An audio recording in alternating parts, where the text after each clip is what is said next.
Hello, everybody. Good evening and good afternoon from wherever you're joining. I'm super excited to be here today. Can you please give me a thumbs up if you can see my slides in the slide share? Those are the slides also behind me. If you can see them at the moment, please give a thumbs up.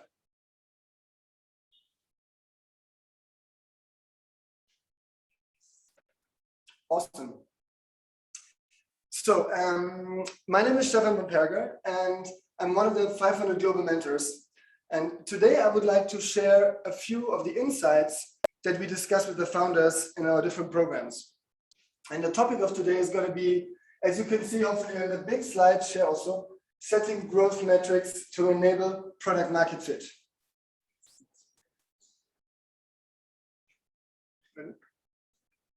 Okay, then I'm sharing the wrong screen. Okay, so right now I'm sharing the right screen. Here we go. Yeah, awesome. Sorry for the little hiccup in terms of what we're sharing. I hope you can see the right screen now. So just to set the stage for today, we're going to talk a little bit about why metrics are important. We're going to talk a little bit about how you can structure your metrics in a way that they're actionable for you and that they help you to go closer to product market fit. And we're going to talk about some caveats of setting the metrics, what can go wrong, what we at 500 have seen go wrong. And we hope to keep this an interactive session. So there's the Q&A feature. So please use the Q&A feature or the chat if you have any comments or thoughts. And Dave, who you can't see, but he is active behind the scenes, is going to keep an eye on the chat and let me know if you can discuss anything that is not clear based on the content that I'm going to share. So I think let's wait another minute or so for everyone to join and get ready, and then we'll get going right away.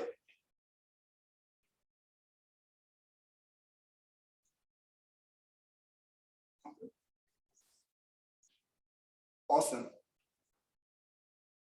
So before we get started with the content, I want to share a little bit about my background. Before I became a 500 mentor, I started as a computer science student at Oxford, and I worked in McKinsey, in the Middle East actually, in the Dubai office for 1.5 years. Then I switched to the London office, worked there for another year, and then I joined my first startup as an employee. I worked for an e-commerce company called Stylistic, and we sold shoes as a subscription to women. Lots of amazing learnings on unit economics and customer acquisition there. I then also worked for CityMapper. Some of you may know, it's an app to get around the city instead of using a car, using public transit. I then switched to the other side, and I became a venture capitalist at Wellington Partners, a fund from Germany, and I was working in their London office, investing in seed and Series A deals. And after that, I finally became a founder, and I was a co-founder of ZenJob, a startup from Berlin, has raised over $50 million since. I was part of the journey at the beginning, and I learned a lot being a founder of a startup in the early days. And one of the most amazing learning experiences was being part of the 500 program in Berlin. And a few years later, 500 reached out to me if I don't want to be a mentor for the newer 500 startup founders. And I've been doing that since 2019, and I really enjoy it. So additionally to my other project called Innovators Room, I'm very excited to be mentoring startups all the way from the US to the Middle East, where I am right now, literally, all the way to Asia. And I hope that today we can share some of the learnings that we talk about at 500s with you, and hopefully that's particularly useful and actionable for you in terms of setting your own metrics for your startups. So I think the first question to start with is, why should we even start with metrics? Should we not go and just build a product? I mean, a lot of the advice out there says, don't waste time in front of your desk, but instead go out there and hustle to get customers. Build your product and don't spend so much time behind the screen figuring out the strategy. But I think there's an interesting point about metrics to do even in the beginning of your journey. And here's 4 reasons.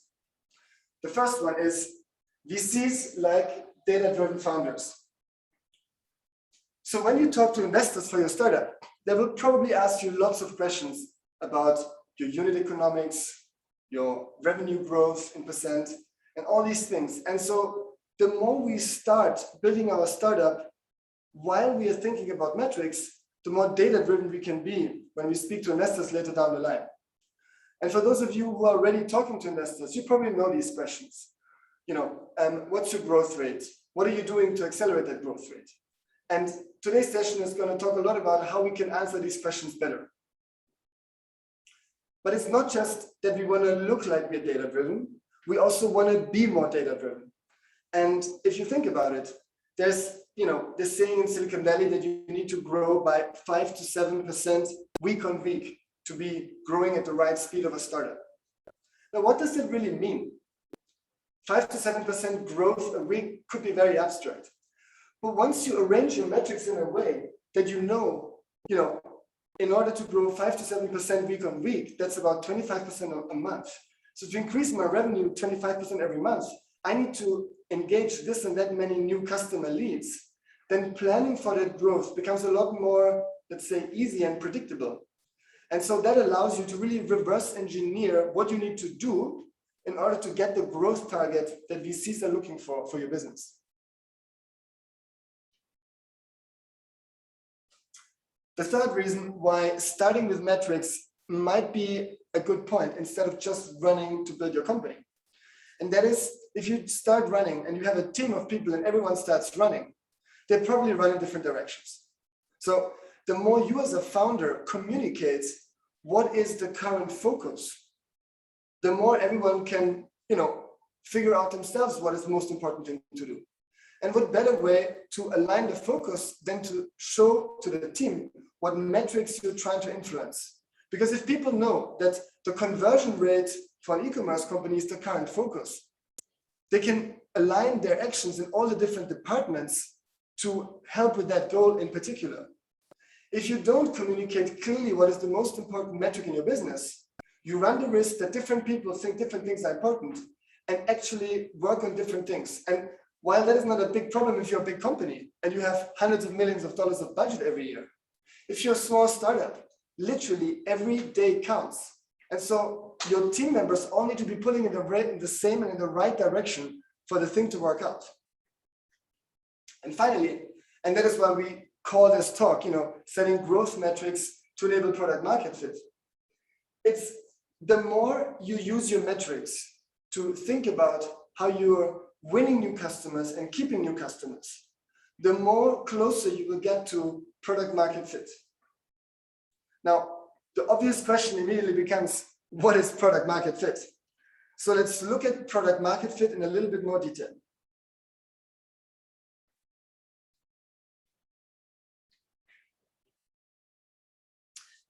Product market fit is a concept that a lot of people talk about, and it's actually quite hard to really define what it really is.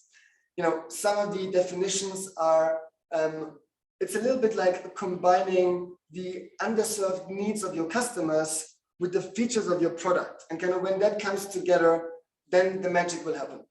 Other people talk about feasibility and desirability and viability of your product coming together. But I think these are all hard to capture and really difficult to really understand what it means that you should do. There's one definition that I quite like from Sean Ellis, which is that if 40% of your customers say they're really unhappy without your product, that is, if you shut down your company, for example, then you have product market fit. But even that quite popular definition, I find hard to make sense from. So what I really like is when you center it around your customer.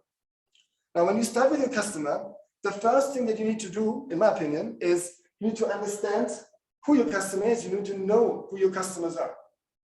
So that's why at 500, we really start our programs by talking to customers, by understanding about who are the ideal customer profile people that we're going after. What is your target customer? Now, once you know who your customer is, you can do two things. you can win more customers, you can acquire them, it could be through marketing or through sales, or, well, after you do that, not or, but additionally to winning them, you want to retain them. And of course, all of this only makes sense if you actually make money at the end of the day. So you also need to be able to monetize your customers. So when we think about product market fit, we like to think in these categories of we need to know our customer, we need to monetize our customer. And the thing that is kind of to be done now is to figure out a way to get more customers to start using your product or to start using your service, as well as to keep those customers that are already using it or buying it.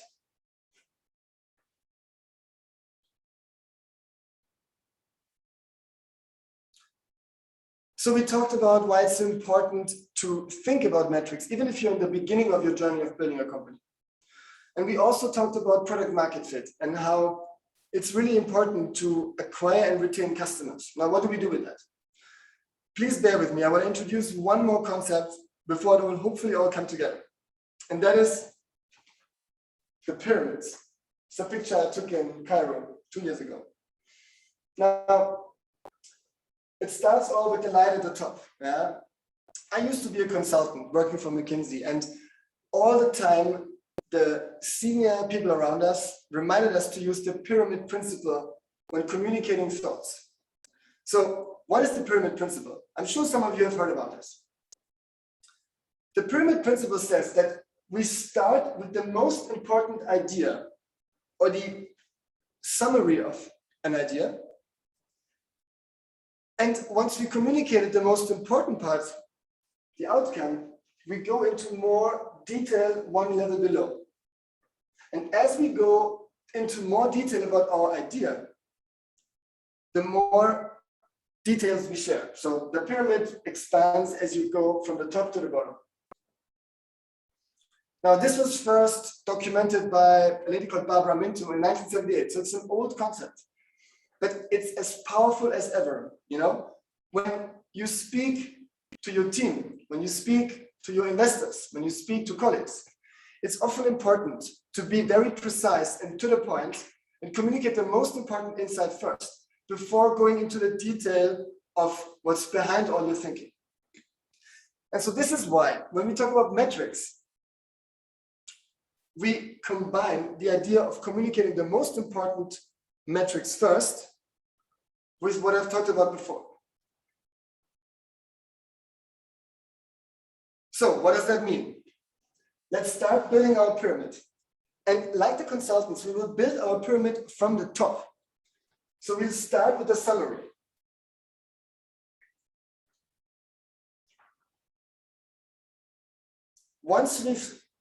With our metrics, once we've shown that things are going well or things are going not so well, we go one level down. We go one level deeper into the details. And the next level we call the why metrics. So we'll have a few metrics at the top that summarize what's going on in our business. And we'll have a few, but slightly more metrics, one level below. And these metrics should tell us why things are going well. Now, I'm curious what you think is the last layer of the pyramid. So far, we see some outcomes and we see, why things are doing well or not so doing not so well. And the last layer is the action layer. And here we want to put metrics that we can influence, that we can set targets for. Because this whole exercise only makes sense when it helps us both observe how our businesses are doing, but also what we can do to make them go better, grow faster, reduce our costs, etc. So in the next step, we're going to look at how we can build a pyramid of metrics that is actionable from the bottom and easy to understand from the top.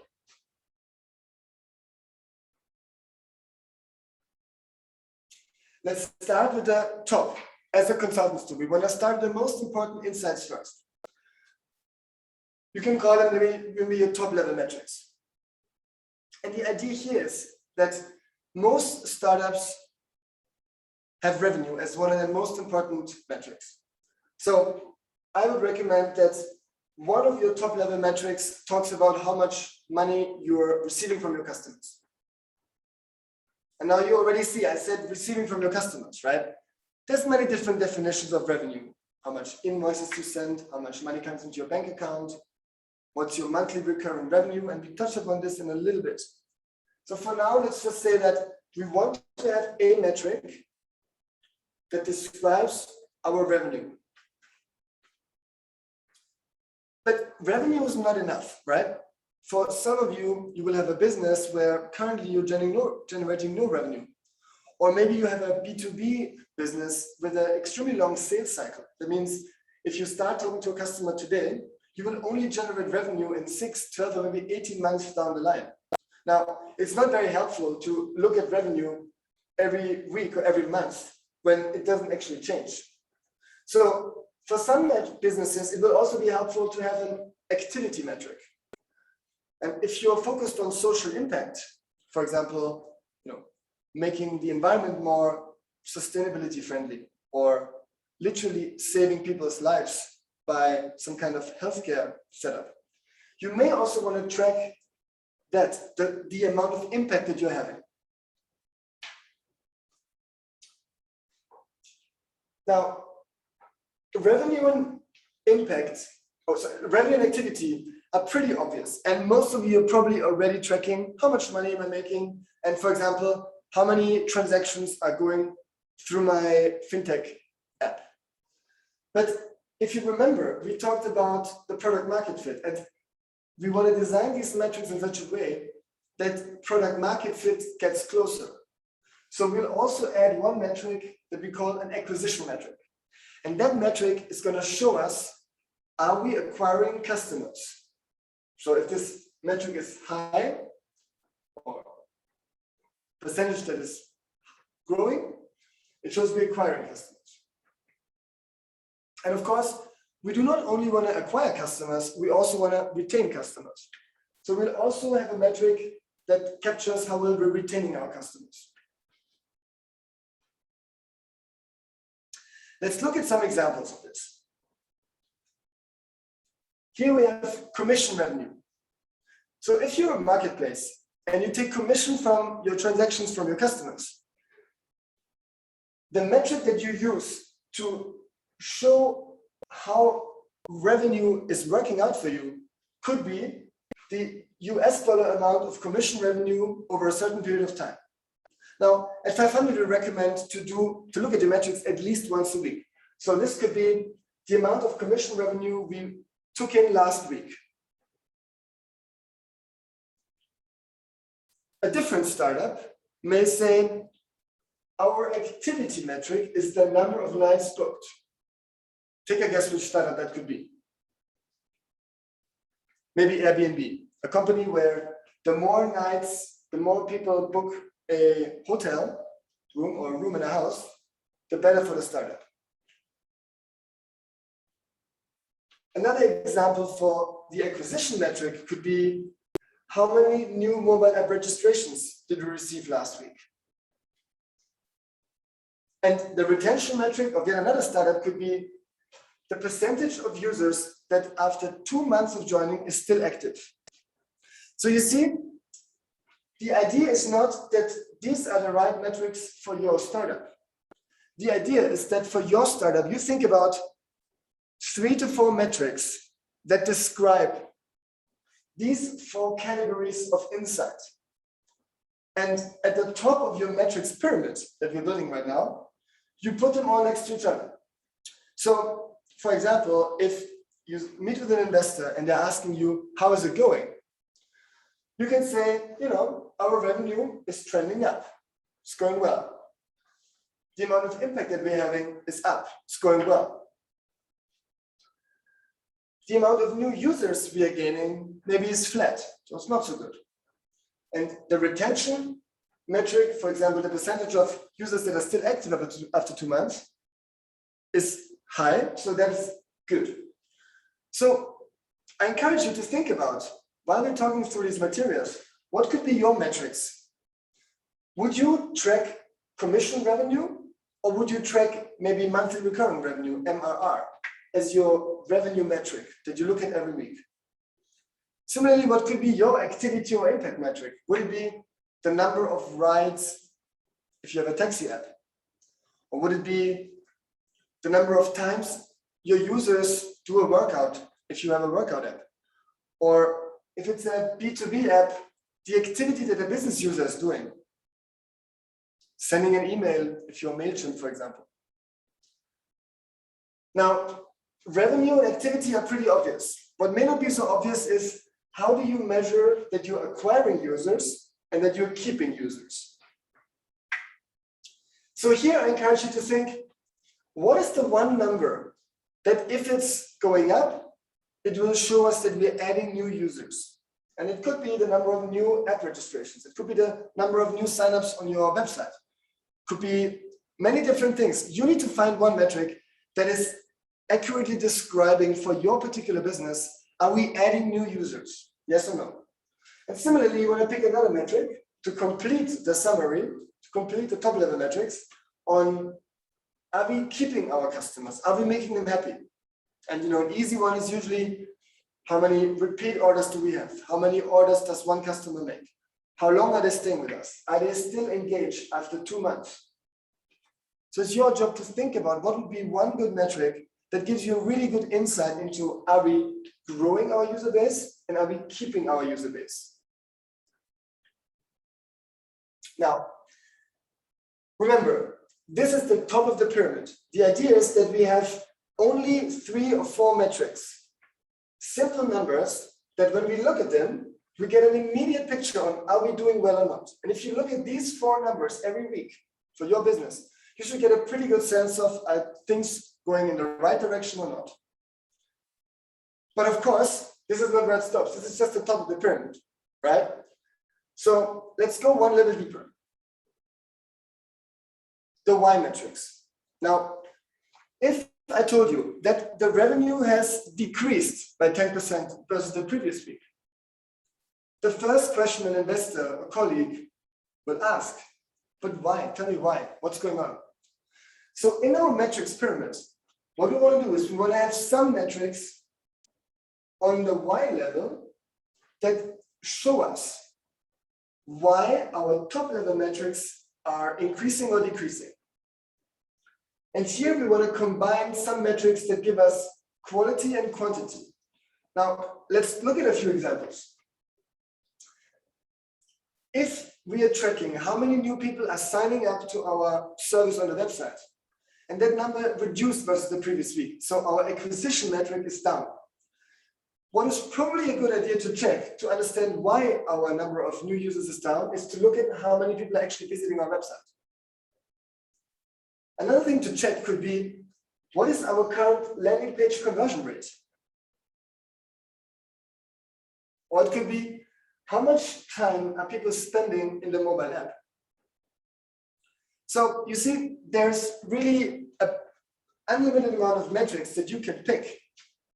But if you start at the top and you define what means growth for your business, and you say it's the number of new subscribers to our SaaS service, software as a service app, and this number goes up or down, there will be some numbers that will probably explain why that is the case. And those are the numbers that we want to put on the Y level.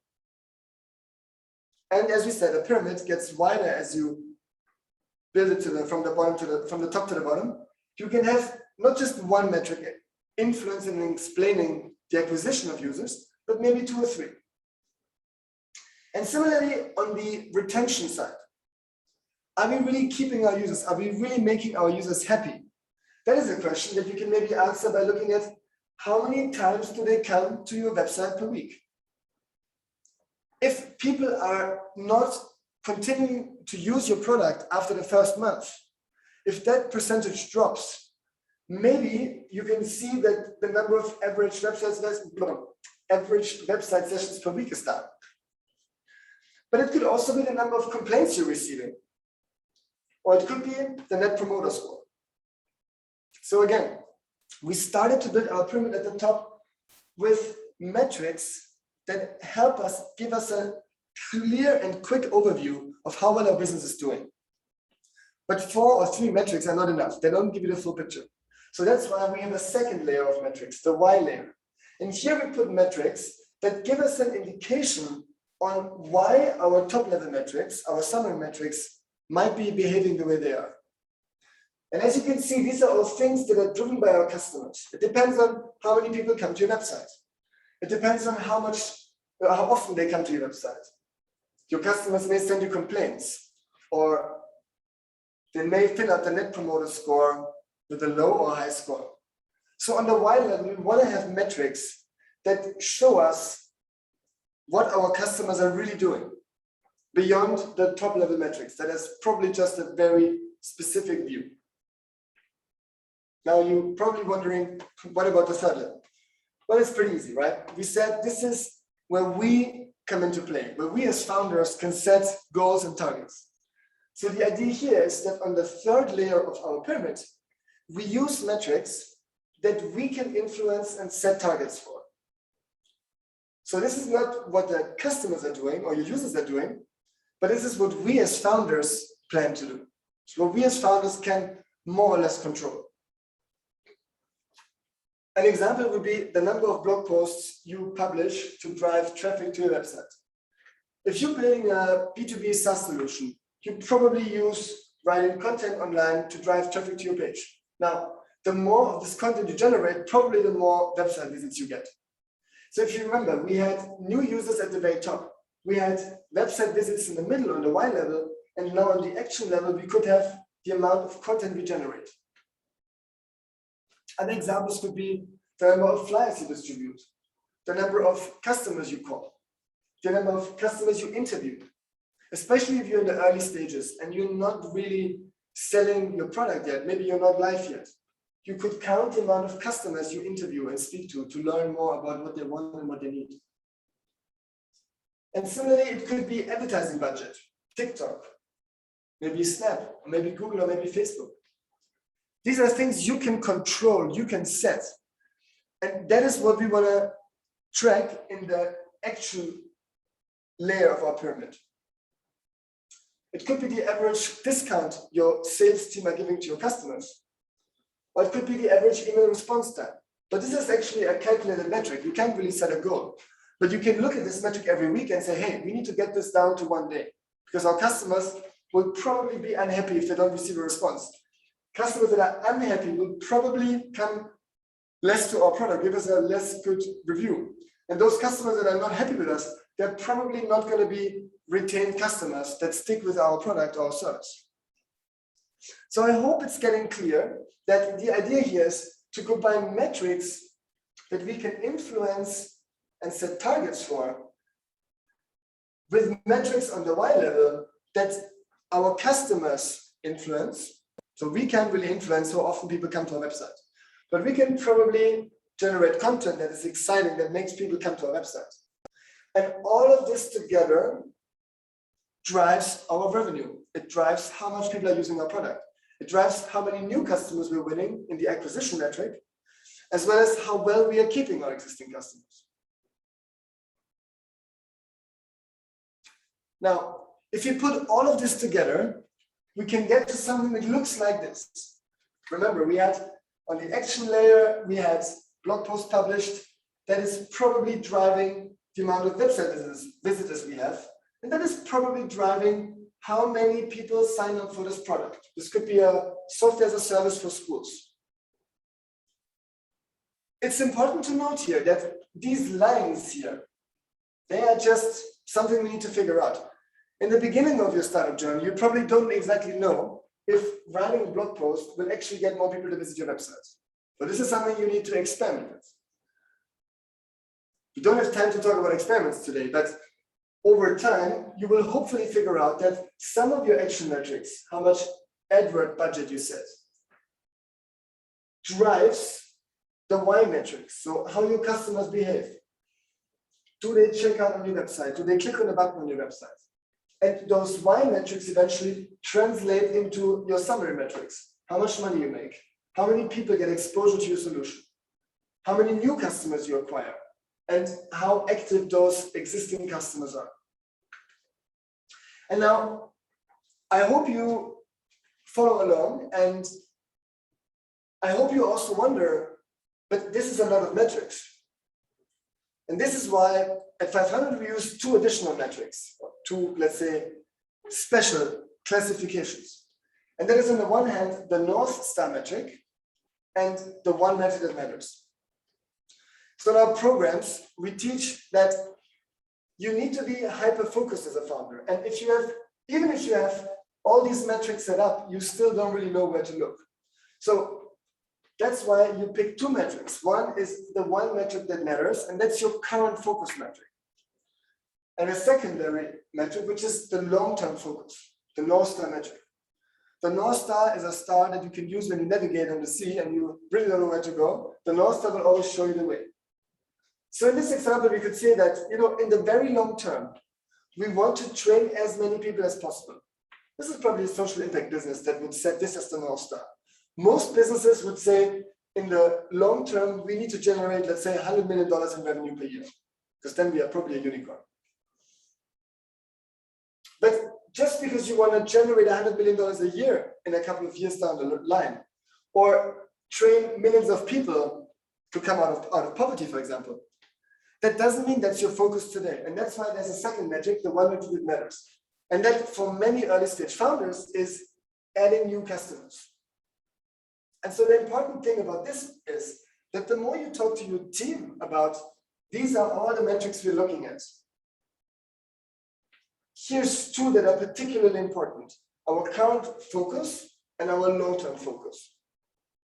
And as founders, you need to talk about this all the time, again and again and again and again.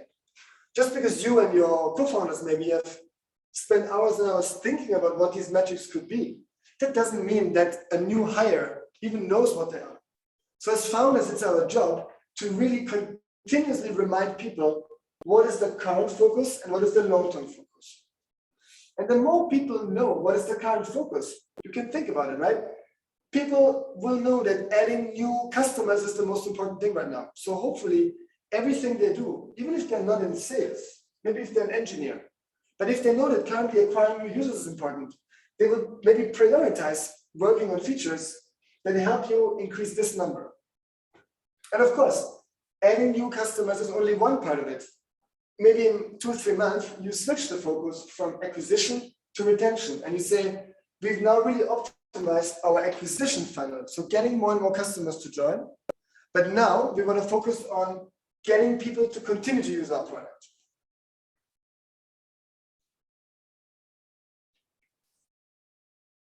So to recap a little bit on this page, as you're building this pyramid, you will probably learn that actually this metric is not so relevant.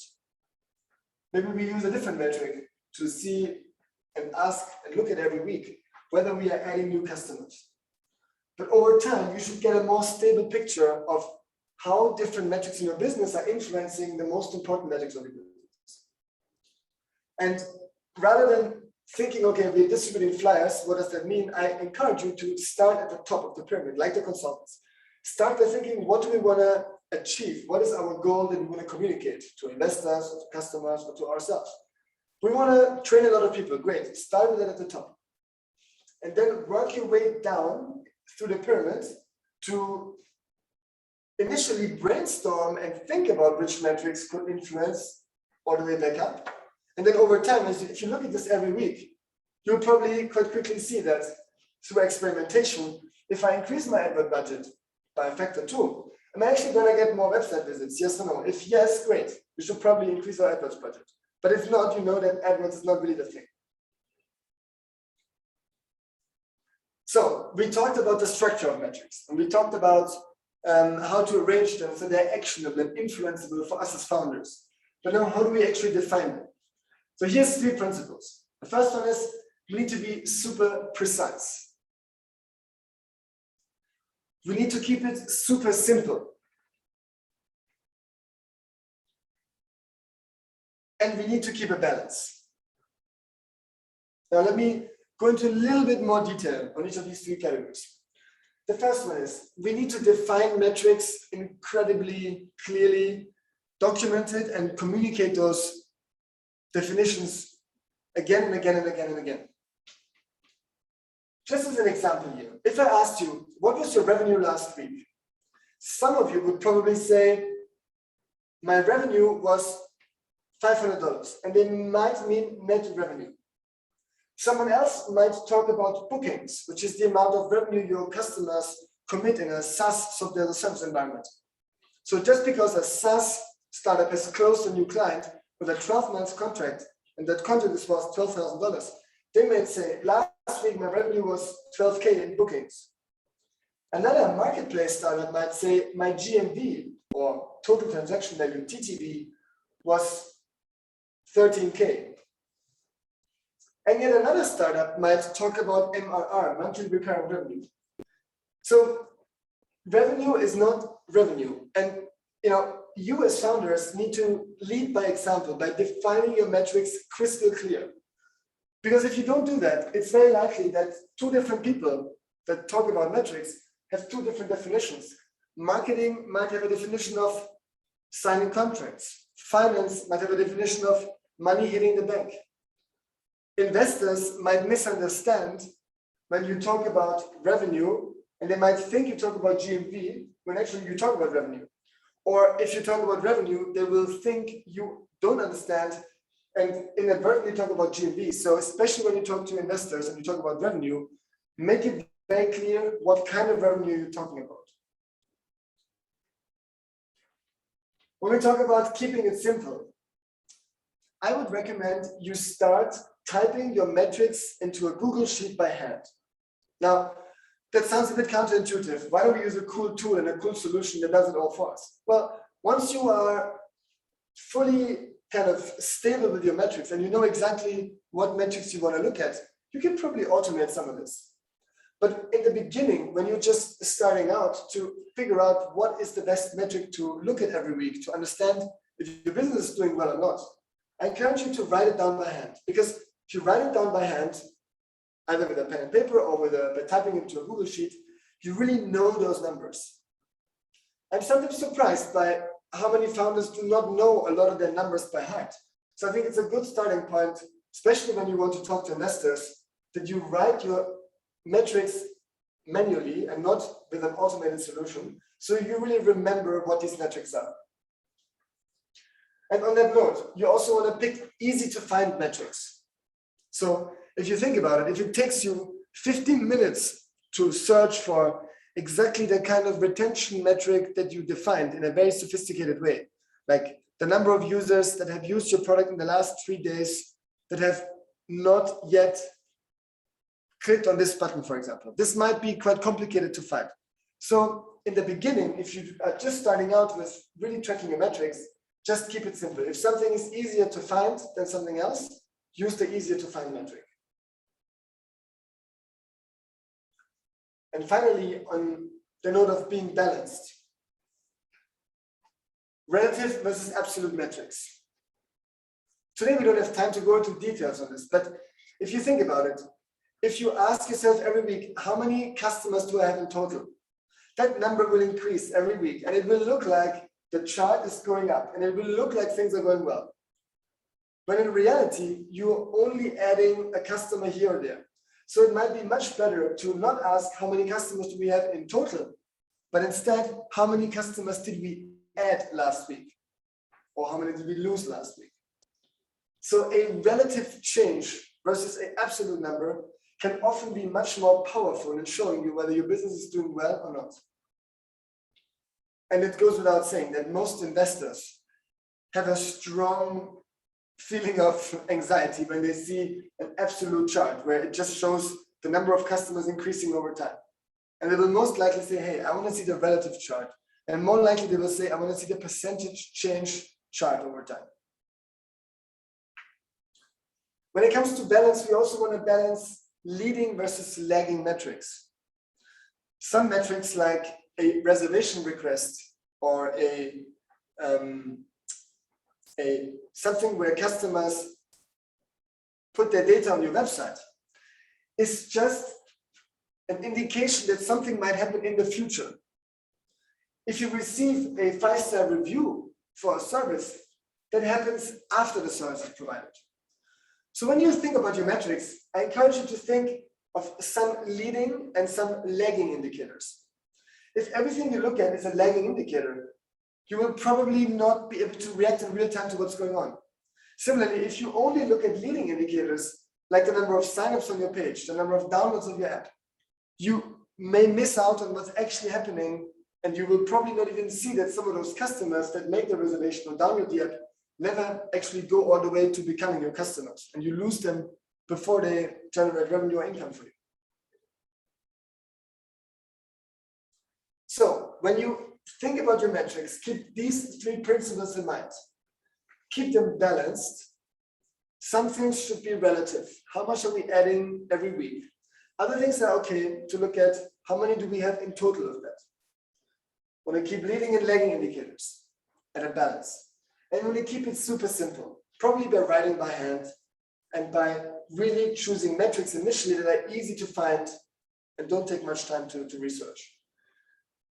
And it all starts with really well-documented definitions of your metrics, because if the definitions are not clear, you're going to have some issues when you discuss the data, and people will lose trust in the data. Now, unfortunately, this is a webinar format, so it's a little bit difficult to see your opinions on your faces, because I can't see your faces. But look at this chart. This is from my project, Innovators Room. It's the number of clicks on links that I share in our Slack community every day. It's job links to VC jobs.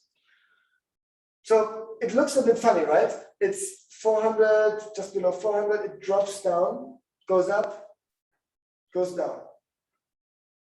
What could be the reason for this? This one is probably pretty obvious. Those are weekend days. So when you look at your data, think about what could be seasonality reasons that change the customer behavior that are a little bit out of your control. If you're working in an e-commerce environment, before Christmas, usually a lot more people buy than in January and February. So when you're analyzing your data, keep in mind that seasonality or even just the weather outside might drive your customer behavior.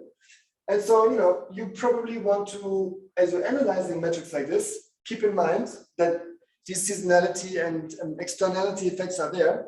And especially when you talk to investors, you want to have an opinion on why these things happen the way they are. And as you're analyzing data, there's many things to take care of, and we don't have time to go into all of them today. But another one I want to talk about is averages. Averages are much harder than most people think. Now, a lot of people are not aware that an average is not the same as an average. There's actually 3 different kinds of averages. There's the mean average, as well as the median and the mode average. Most people think of the mean average as the average. And the way you calculate the average of this row of numbers here, which is 0, 97, 1, 0, and 2. So the mean average would be adding the numbers together and dividing them by the number of units here. So 0 plus 97 plus 1 plus 0 plus 2 equals 100, divided by 1, 2, 3, 4, 5, divided by 5 is 20. Who knows how the median average works? Unfortunately, we're not in a session right now where the founders are just 5 meters away from me and we can have an interactive conversation about this. But I hope that some of you are still following along. The median average of this would not be 20. It would be, what would it be?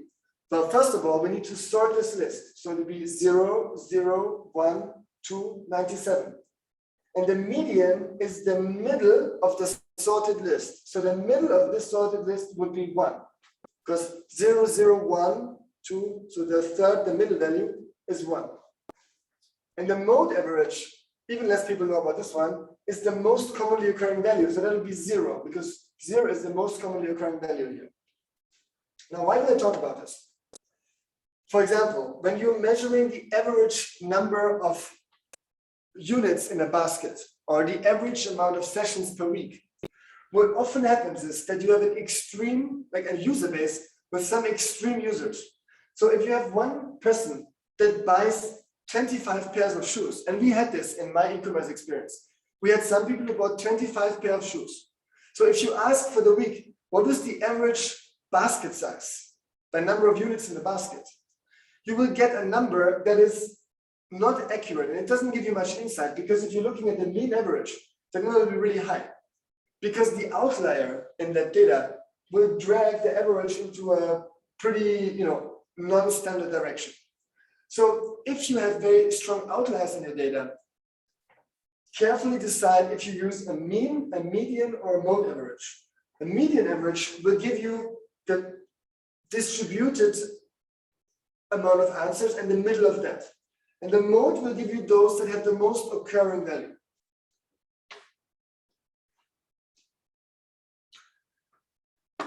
This is just a quick preview. In our accelerator here, what we do is we have a dashboard template that looks a little bit like this. And we work with the founders to put in their top level metrics, their Y metrics, and their action metrics, as you can see on the slide. And we put them week on week on week on week. And then we can do a lot of cool analysis. And again, we don't have much time to go into this detail today. I think we're a little bit over time already.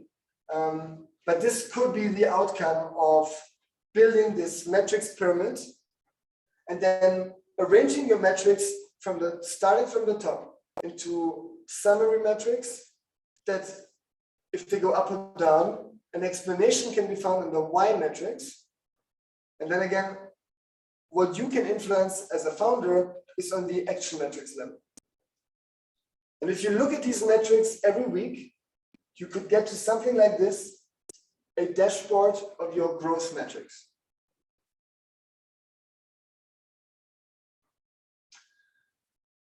I'm at the end of my slides. I hope this was interesting for everyone. Do we have any questions in the Q&A? So now will be a great time to add any questions you have. We have just under 10 minutes for questions.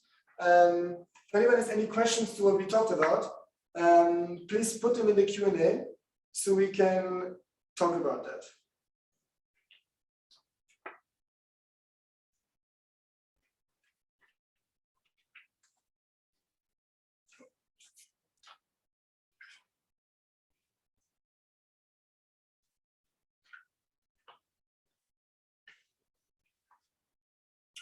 So while we're waiting for some questions, here's a few things that I recommend you do after this talk. The first one is check out the interest form that we have for our next batch of the Sustainable 500 Accelerator here in the Middle East. I've been part of the last previous versions of this program. It's super awesome.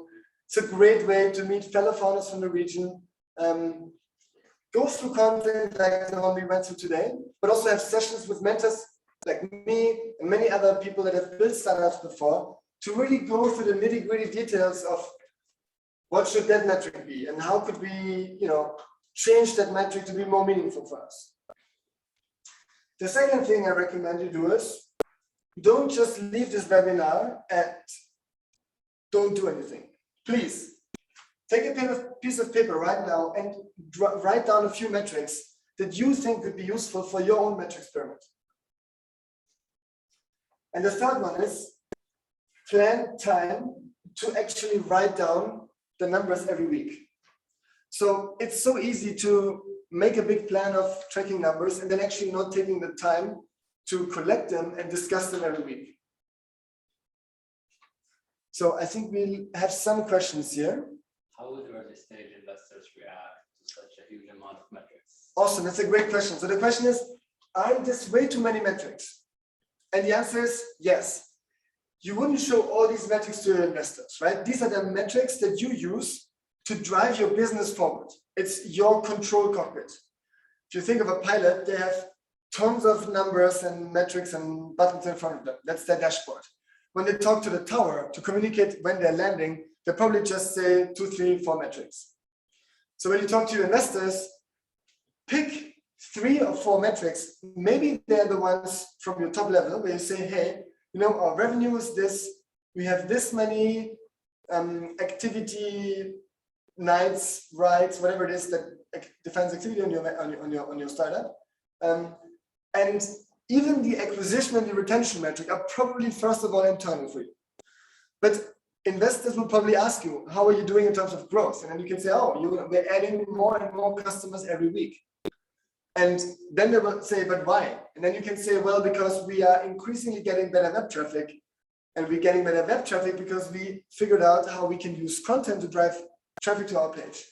And so I started this talk by talking about being data-driven, right? You want to communicate to VCs that you understand what you as a founder need to do to move the different parts of your business to eventually drive the metrics at the very top of the pyramid, which is probably revenue or some kind of traction metric. What are the most popular metrics for SaaS businesses? Thank you, David, for this question. So in SaaS, there's a few metrics that are particularly interesting. And at top of my head, I would say it's MRR, monthly recurring revenue. If you have a monthly cancelable product, if you have an annual contract, it's going to be ARR, annual recurring revenue. And the other metrics are bookings. So the amount of new contract signs, like new contracts packages signed.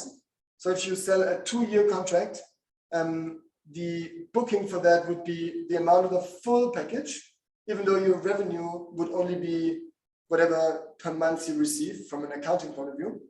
And the last one is churn. So in SaaS, it's all about churn. And this is logo churn. So this is the amount of new customers you receive or lose. And it could be dollar churn, how much additional revenue you get from different cohorts. We don't have enough time to go into details of SaaS, but I hope that maybe I see you in one of our programs here and we can talk about this in more detail. How many action metrics per and why? This is a great question.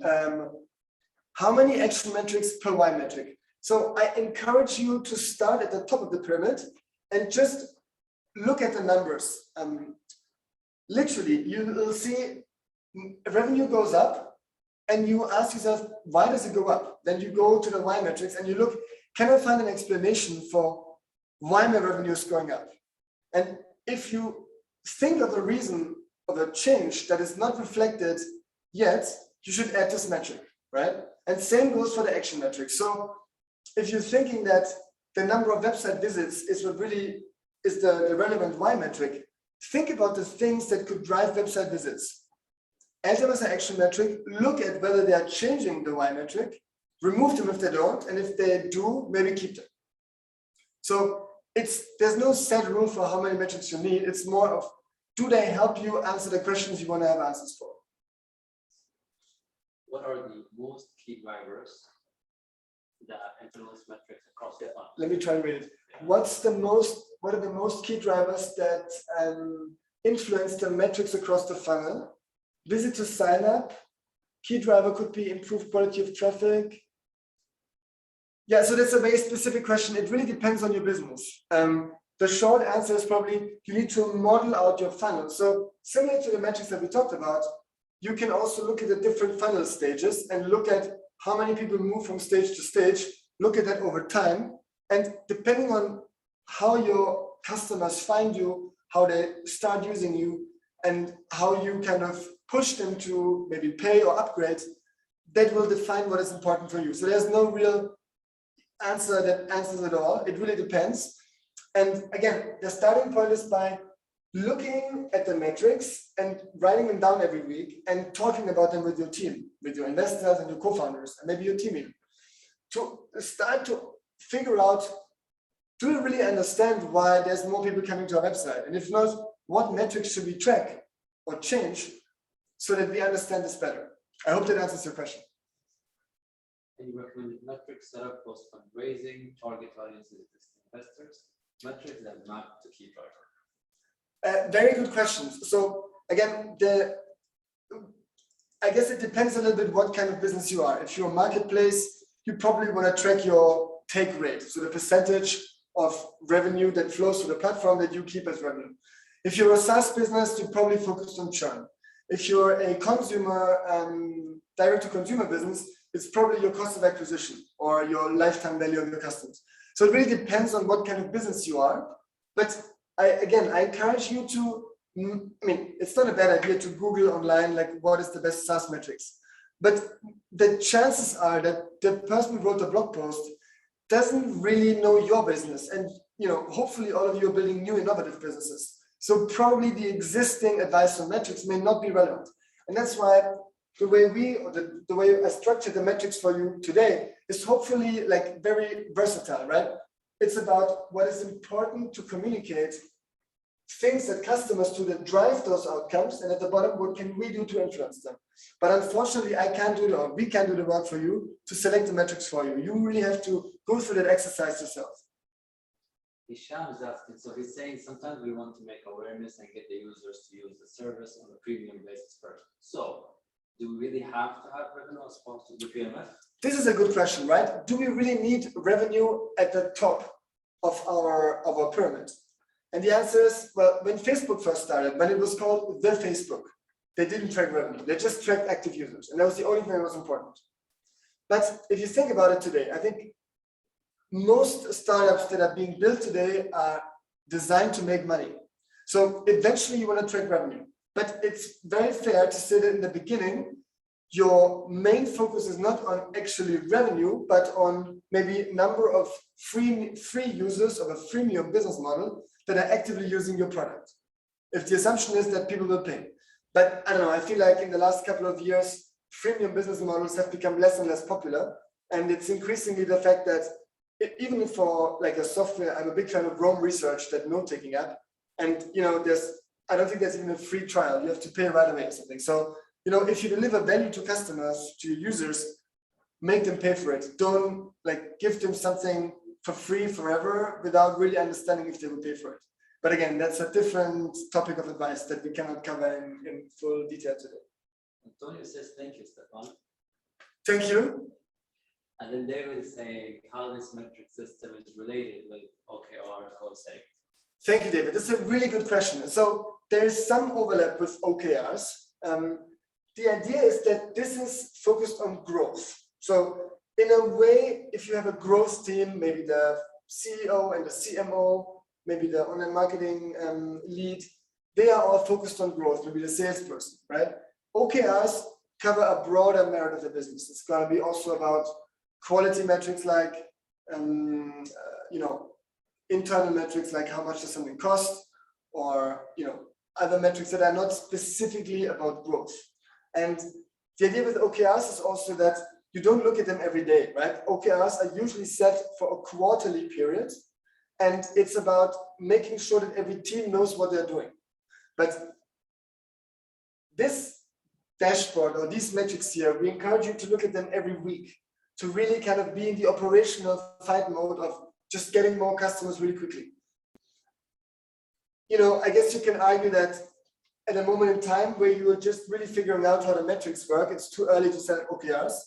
By the time you have your operational, like your growth metrics weekly ready and you discuss them every week, use experimentation to improve them, then it's a good time to also think about OKRs, for different parts of the company with different teams, and have kind of the whole thing cascade more and more. But in essence, it's a similar direction, but this is much more, let's say, short-term focused and doesn't talk about teams, right? It just talks about, are we acquiring and retaining customers? That's a bit more of a customer-centric view.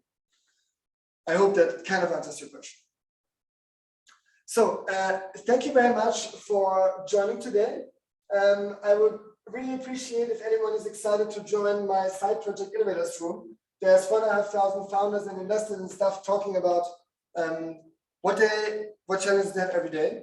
And you can find me on Twitter and various social platforms. But I most of all hope that all of you get to come to one of our upcoming programs. I really look back at my 500 program with great memories. It was the perfect time to do some of these exercises.